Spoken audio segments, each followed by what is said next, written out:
একদম এরকম।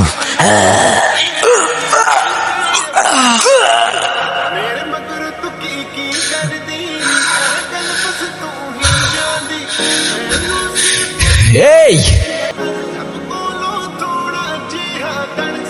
আরে কি করছেন আপনি? মাথা ঠিক আছে আপনার?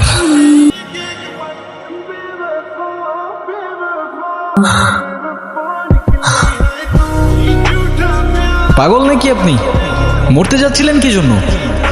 একে তো এত বড় একটা বোকামি করতে যাচ্ছিলেন, তার উপরে ড্যাব ড্যাব করে তাকিয়ে আছেন। ভ্যাম্পায়ার নাকি আমি?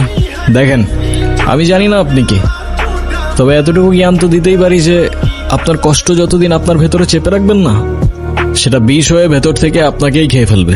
বোকামিটা কেন করতে যাচ্ছিলেন? ডোন্ট ওয়ারি, আমি কাউকে বলবো না, আর বলার মতো তেমন কেউ নেই আমার। আমি প্রেগনেন্ট।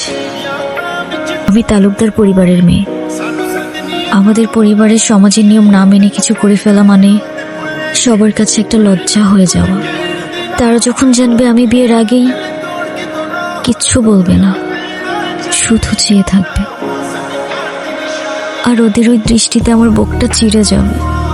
জীবনের এই মুহূর্তে এসে আমি সত্যিই জানি না আমার কি করা উচিত, কোথায় যাওয়া উচিত। তাহলে আমি বলবো আপনি বাড়িতে চলে যান। না না, আমি বাড়িতে যেতে পারবো না। বাড়িতে গেলে আমরা ওদের পছন্দ মতো বিয়ে করে নিতে হবে। আপনি কি কিছু বলতে চাচ্ছিলেন? আরে প্রবলেম নাই, বলে ফেলুন না। আপনি আমাকে বিয়ে করতে পারবেন? হোয়াট? সত্যি না, মিথ্যে। আরে বুঝাই বলেন না। আমি আপনাকে স্বামী সাজিয়ে আমাদের বাড়িতে নিয়ে গেলাম। কিছুদিন পর আপনি ওখান থেকে চলে যান। এখন তো আমার সন্তানের পরিচয় নিয়ে কেউ প্রশ্ন তুলতে পারবে না। তারপর রাফিজ যখন আসবে তখন বিয়ে করে নেব। সরি, কেনই বা আমার জন্য এত কিছু করবেন? Sorry sorry. আচ্ছা চলেন, আপনার জন্য মা হবেন না আপনি? একজন মায়ের জন্য এইটুকু তো করাই যায়, বলেন? চলেন, আসেন আসেন, আর ভেবে লাভ নাই।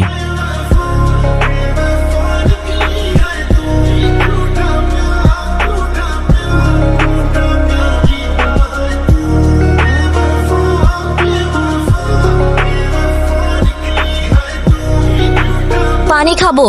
কি? পানি খাবো। পানি তো শেষ।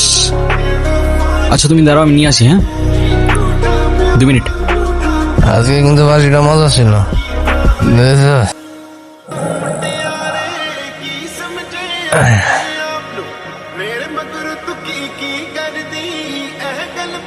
এই মিষ্টি জঙ্গলের মধ্যে এত সুন্দর পরি। কি আপু, কথা কইতে পারেন না? নাম কি আপনার? কি হয়েছে এখানে? শোনা ভাইয়া, আপু আমার কথা শোনেন না, চলেন না এক কাপ চা খাই।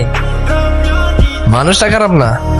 এখান থেকে চলেন তাড়াতাড়ি। আরে দাঁড়ান না, চায়ের দাওয়াত দিল না, তা ভাবছি চাটা আজকে কে বানাবে, তোরা না তোদের বাপ? এই কি বললি? একদম এরকম।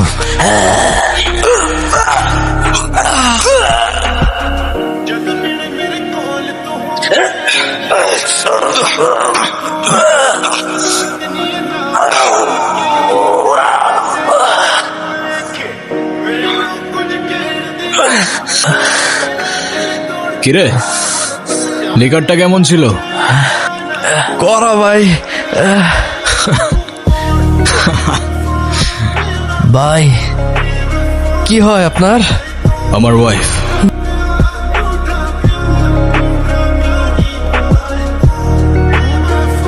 সম্পর্কের কিছু ডাক মাঝে মাঝে মানুষকে অদ্ভুত আনন্দ দেয়।